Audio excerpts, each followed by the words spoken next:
Assalomu alaykum, hurmatli fermer xo'jaligi rahbarlari va soha mutaxassislari. Sizlar bilan Farg'ona vodiy agroklinika MChJ rahbari Akmaljon Maqulevman.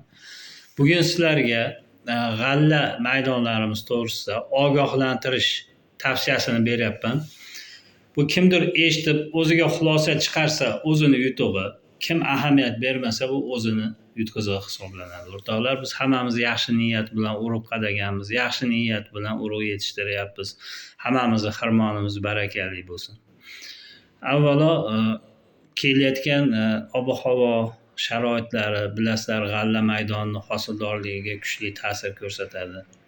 Mana 31-martdan 2-aprelgacha bo'lgan oralig'da havo harorati 28, 30, hattoki 31-32 darajagacha ko'tarilib, soat 2-3lar atrofida bitta qaytdi. Buni hammamiz ko'zimiz bilan ko'rdik. Xo'p, 32-30 gradus issiq bo'lib qaytdi. Bu nimani anglatadi? Bu juda noto'g'ri ob-havo, bu kunda ob-havosi emas. Bu shu kunga solishtiradigan bo'lsak, bu anomal hisoblanadi. Chunki bug'doyni bilamiz, biz kun sanab pishmaydi. Haroratga sezgirlik tomonidan fazalarda o'zgartiradi. Hozir barcha g'alla maydonlarimiz tuplash jarayonini tugatib, naychalash jarayoniga o'tayotgan bir paytda endi naychalash jarayonini biz 15 kun, 20 kun davom ettirishimiz kerak edi. Shu naychalash jarayonida bug'doy bo'yiga o'sishi, tanasini semirishi, tanasini yo'g'onlashishi kerak edi. Shuning uchun shu paytda 15 kun, 20 kun davomida naychalash fazasini o'tagan bug'doy yetarli tana uzunligiga, tana qalinligiga ega bo'ladi va shunga yarasha, shunga mos boshoq chiqaradi. Xo'p, 32 gradus issiq bo'lib o'tdi. Endi nima bo'ladi degan savol bor. Ko'pchilik g'alla maydoniga bugun kirib ko'rsin. Men ko'pchilik bilan telefon orqali muloqot qildim, video zvonoklar bilan gaplashdim. Xo'p, mahalliy navlarimiz yoppasiga buqoqlab qo'ydi. Yana qaytarib aytaraman. Mahalliy navlarimiz yoppasiga buqoqlab qo'ydi. Ya'ni tuplash davrini 10 kunini, 12 kunini yashamadi. Buqoqladi. Endi bu buqoqlab qo'ygan bug'doy nima bo'ladi? Bo'yiga o'smaydi, endi boshoqda o'zini chiqaradi. Eniga o'sish qiyinlashadi, yo'g'onlash poyani. Endi poya qancha yo'g'on bo'lsa, pastdan boshoqqa kelayotgan oziqa shuncha ko'p boradi. Bo'y qancha uzun bo'lsa, shuni tasavvur qilinglarki, boshoq shuncha uzun bo'ladi. Shu bog'liq ikkovi bir-biriga. Bug'doyni bo'yini uzunligiga boshoqning uzunligi bog'liq bo'ladi. Xo'p, aynan shu kunda bugun ultra navli bug'doy ekilgan maydonlar boshoq chiqarib bo'ldi. Buqoqlash emas, boshoq chiqarib bo'ldi. Shuning uchun vaqt 15 kunga yutkazdik. Bu narsani biz o'tgan yil boshimizdan kechirganmiz. Aprel oyining 15-17 kunlari havo harorati 35 darajadan oshib ketgan.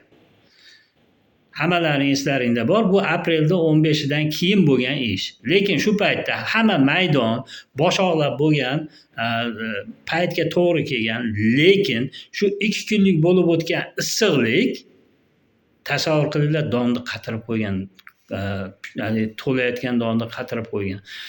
Maydonga qaraymiz, 100 sentnerlik maydon 70 sentner hosil bergan. Buni hammamiz guvohi bo'ldik.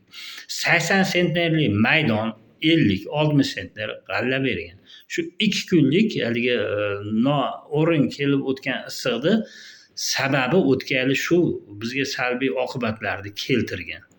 Mana bu yil ham o'tgan yilgidan 20 kun erta keldi. Bu kerakli haroratdan ortiqcha harorat deylik shuni. Kerakli haroratdan ortiqcha harorat 20 kun erta keldi. Bu davrga nisbatan havo harorati 25-26 daraja ushlab turilishi kerak paytda 32 darajaga chiqib 3 kun shuni bizni hududimizda bo'lib o'tdi. Endi buqoqlab qo'ygan, boshoqlab qo'ygan maydonlarimizda hosildorlikni zudlik bilan o'ziga keltirishimiz kerak. Endi bu bo'lib o'tgan harorat Rossiya navlariga ta'sir qilmadi deb o'ylaganlar xato qiladi. Rossiya navlariga ham ta'sir qilgan, faqat Rossiya navlari sekinroq bildiradi buni. Yana 4 kun, 5 kun ichida bildirib qo'yishi kutiladi. Shuning uchun endi nima qilish kerak degan savol hammada uyg'onadi. Avvalo biz Farg'ona Vodiy agroklinika MChJ fermer xo'jaliklari bilan, ko'pchilik bilan shu telefon orqali muloqot qilib, tavsiya berib, video zvonoklar bilan ko'rishib ishlab boramiz.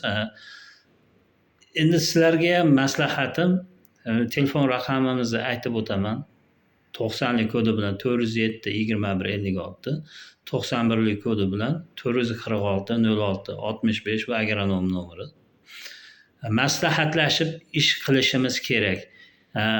Mineral o'g'itni berdik, suvni qo'ydik. Xo'p, o'simlik ildiz orqali oziqlanyapti. Ildiz orqali olgan oziqa moddalarini yuqoriga olib chiqyapti. Endi bu yuqoriga olib chiqqan moddalarni yana fotosintez jarayonida organik moddalardan anorganik moddalar, fruktoza, glyukoza qilib aylantirib, kraxmalga aylantirib o'simlik oziqlanguncha davr kerak, kun kerak buning uchun. Xo'p, tagidan oziqani beramiz. Shu kunda bu qolgan maydonlar barchasiga 300 kilogramdan kam bo'lmagan miqdorda selitra berish talab qilinadi. Undan tashqari barg orqali har xilligi sinovdan o'tgan, o'tmagan suspenziyalar bilan ishlab o'zimizni aldab qo'ymasligimiz kerak. Shu kunda biz barcha maydonlar uchun 1 gektar maydonga 2 litr hosil 33, 1,5 litr fosfodar suspenziyasini beryapmiz. Bu suspenziya 85 ming so'mga to'g'ri keladi. 1 gektarga qimmat emas. Bu suspenziyani sepganimizda nima bo'ladi? Bu suspenziyani sepganimizda o'simlik barg orqali oziqlanadi. Bu tarkibi o'ta kuchli. 2 kunda sepgan maydoningiz to'q siyoh rang, to'q ko'k rangga kiradi. Bu nimani bildiradi? Bu barg orqali zudlik bilan ovqatlanyapti, zudlik bilan oziqlanyapti. Xo'p, shuning uchun buqoqlab qo'ygan, boshoqlab qo'ygan maydonlarimiz uchun biz hosil 34 suspenziyasini beramiz. Buning tarkibi germanal tarkib. Tarkibida 3 xil organik kislotalardan tashkil topgan. Bu to'g'ri insonni qon tomiriga glyukoza quyganda inson qanday o'zgarsa, xuddi shunday o'zgartiradi. To'g'ri, bu hazm qiladigan emas, tayyor hazm bo'ladigan kislotalar to'g'ri boshoqqa boradi va boshoqni boqadi. Boshoqni yiriklashtiradi, donni yiriklashtiradi. 1 gektar yerga 1 litr beramiz, 120 ming so'mga to'g'ri keladi. Yana eslatib o'taman. Shu kungacha begona o'tga dori sepmagan fermerlar bugundan qoldirmay sepinglar. Zang hasva uyg'onib, tarqalib boshladi. Zang hasvani shu suspenziyalar bilan, biz berayotgan suspenziyalar bilan birgalikda qo'llashlaring mumkin. Barchalaringga shu tavsiyalarni berib o'taman. Yana bir bor eslataman. Telefon raqamimiz 90lik kodi bilan 407 21 56, 91lik kodi bilan 446 06 65.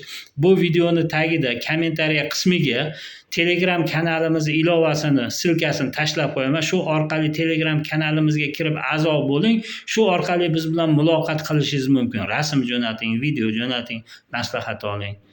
Barchalaring uchun rahmat. Bu videoni zudlik bilan like bosib, barcha kanallarga va fermer xo'jaligi telegramlariga tarqatib beringlar. Sababi bu g'allani shu kunda bir haftaning ichida qiladigan muhim vazifalarimiz shulardan iborat. E'tiborlaring uchun rahmat.